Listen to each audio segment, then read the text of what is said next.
গাইবে কে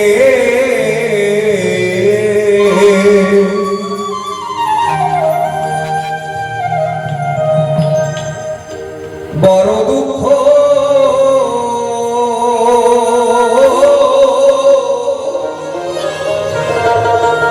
পাইয়া রে বাংলায়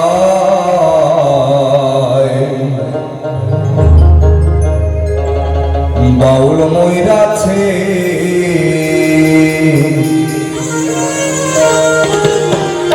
বাংলা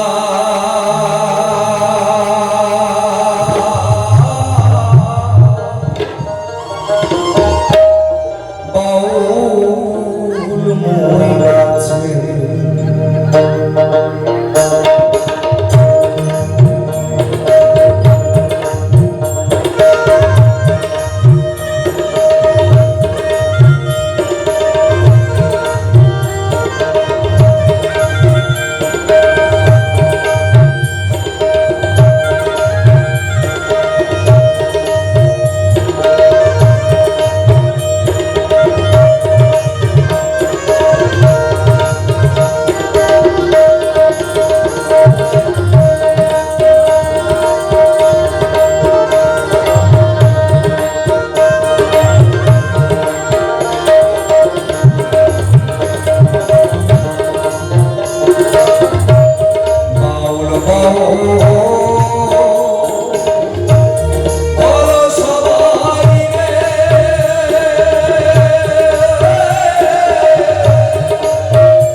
ধারা ভেসে যায় কোথা হতে এলে গৌর সোনার নদী।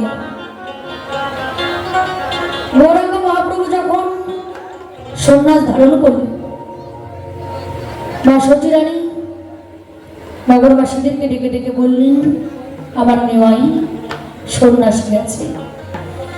এই কথা শুনে যত ছিলেন নগরবাসীগণ তাদের অশ্রু ধারা বইছে। ধারা মানে নয়নের জল, আর ধরা মানে মাটি। এই নয়ন ধারাই ধরা বসে যায়। তো সেই জায়গা থেকে শুনুন কি বলছে। ও হয়ে কি ধরাহারা পাগলে পাড়া, ও হয়ে কি ধরাহারা পাগলে পাড়া, এই যে ধারাই ধরা ভেসে যায় কোথা হতে এলে গো সোনার নদিয়ায়। ও গো তুমি পূর্ব জন্মে কোথায় ছিলে, কোথায় থেকে নদী আইলে তোমার কাছে আমার জানাবার আমার শোনা।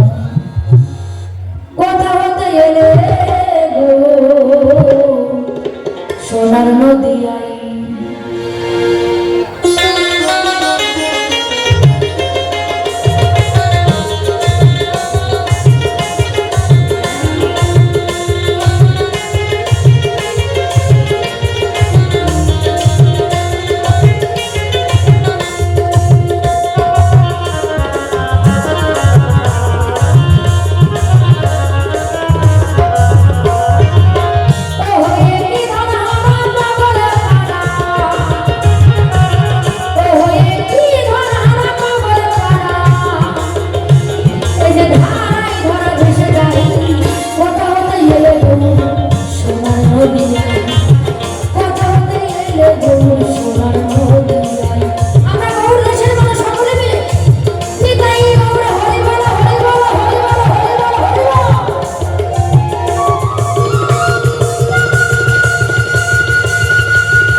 সন্ন্যাসী হবে না। আচ্ছা পেছন দিকে আমাদের কি বলছি বাবা, আমরা জানি পিতা মাতা যদি মারা যায় তাদের সৎ কাজ করবার তবে, তাই না? তাহলে মাথাটাকে মুন্ডন করতে হবে, পিতা মাতার সৎ কাজ করবার তবে। কিন্তু আজকের মঞ্চের বড় সুন্দরের কাছে আমার জিজ্ঞাসা হয়, তোমার পিতাও মারা যায় না, মাতাও মারা যায় না, চোদ্দ গোষ্ঠীর কেউ বলে না, কিন্তু তোমার যদি কেউ মারা না যায় তুমি যে মাথাটাকে মুন্ডন করবে কারণটা, তুমি মাথাটাকে মুন্ডন করলে ভালো কথা মিথ্যা কথা নয়, তার মধ্যে একটা শিক্ষা দেখা যায়। ওইটা কি শিক্ষা না টিভির অ্যান্টেনা না তরমুজের গোটা বাবা, আমার কিন্তু জানা নেই। কেন জানা নয়? তুমি যখন সন্ন্যাসী গেলে সর্বশরীরটা নিয়ে যাবে, তোমার মাথার চুলগুলো এমন কি অপরাধ করেছিল যার কারণে তুমি মাথাটাকে মুন্ডন করবে। মাথাটাকে মুন্ডন করলে ভালো কথা মিথ্যা কথা না, যে শিক্ষাটা রাখলে নাকি ও মশাই ওই টিকির সাথে তোমার সন্ন্যাসে যাবার রাস্তা দেখাই দেয়, তুমি টিকি পাবো বলে যাবে এসব।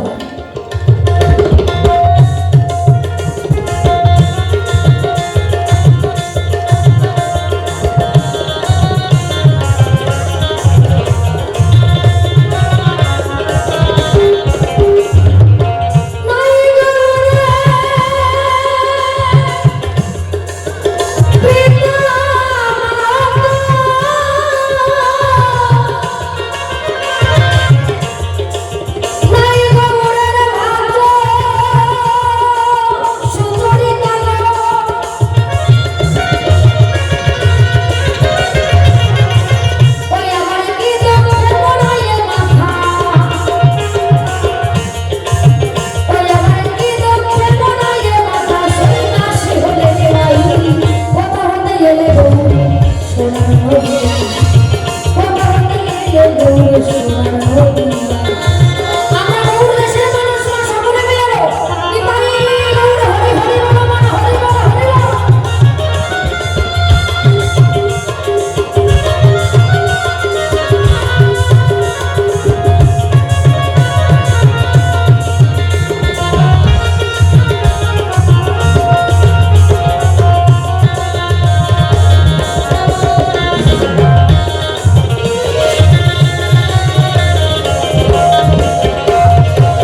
হিন্দু ধর্মের বাড়ি, তোমার হিন্দু ধর্মের বাইরে গিয়ে সে কেমন করে তোমার পরম ভক্ত হয়? কৃপা করে বলে যাবে কে সব ভাই, আমার জানা আরো বাসনা।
যেমন আমরা জানতাম যুগ হলো চারখানা, তাই না?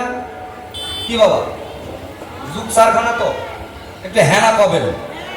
হ্যাঁ, সত্য, ত্রেতা, দাপর, কলি।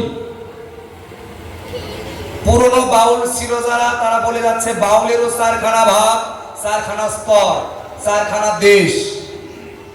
দেশ যে কাকে কয় বাবা আমার জানা নাই, কিন্তু দেখি চারখানা ভাগ আছে। কি? স্থূল, প্রবক্ত, সাধক, সিদ্ধি। এই চার দেশ নিয়ে হয় বাউল গান। কিন্তু বর্তমান যুগের বাউল গান হয়ে গেছে চার ভাগ। যদি বলেন কেমন করে, একটা হলো বাউল গান মানে সুরের বাউল, একটু হিসাব করে নেবেন। একটা হলো তরজা বাউল। কি মামা ঠিক তো?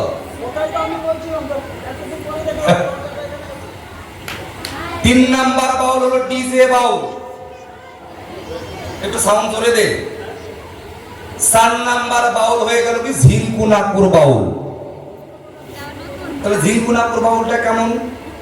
দেখবেন একজন গান গাবে, চৌদিক দিয়ে সবাই 3 তান করে নাচবে, ওটাকে বলে ঝিঙ্কুনাকুর। আর একটা ডিজে বাউল কোনটা? দেখবেন দুজন দুদিক থেকে গান শুরু করবে, সামনে যা আছে একটা বলে রাখবে না, ধীরিম দাম চলছে, ওটা হলো ডিজে বাউল। তরজা বাউল কেমন? নাকি যে যতটুকু গুরুর কাছে অর্জন করেছে সেটুকু একটু বকাবাদ্য করবে, এটা হলো তরজা বাউল। আর বাউল শুধু কোথায় গেল? যদি সুরের বাউল শুনতে চান তাহলে দেহ বিচারে কিছু গান শুনতে হবে। এই হচ্ছে 4 ভাগে বিভক্ত বাউল গান। এই গান 4 ভাগে বিভক্ত হলো যখন শিল্পীদের মনের ভিতর আনন্দ বেড়ে গেল, তখন ভাইরালের যুগ তো, কিছুতেই ভাইরাল হতে পারলে কাম। কি কব মাসে আপনাদের গ্রামে আসি আর না আসি মনে কিছু করবেন না, এই বাউল গান নিয়ে আর বলার কিছু নাই। তবে বাউল গান এখন পড়েছে বহু দুর্দশায়। কতদিন চলবে বাউল তার কোনো ঠিকানা নেই। হরিবল হরিবল। তো যাক, আপনারা এখানে বাউল শোনেন, আপনারা বাউল জানেন। বাবা আমি বাউল হতে পারি নাই, আমি বাউলের একজন শিল্পী, দুই একটা গান গুরু ধরে শিখেছি, তাই তুলে ধরার চেষ্টা করবো। ভুল ত্রুটি যদি হয় অবশ্যই মার্জনা করবেন। তবে আসর পরে গেছে রিঙ্কি দাসী বাউলের সঙ্গে, তার সঙ্গে কিছু কথা বলতে হবে, কিছু গান গাইতে হবে। সুন্দর গান কিছু গেয়েও গেছেন, তৎসঙ্গে কিছু গানের আবেদন মানে কিছু প্রশ্নমালা রেখে গেছে।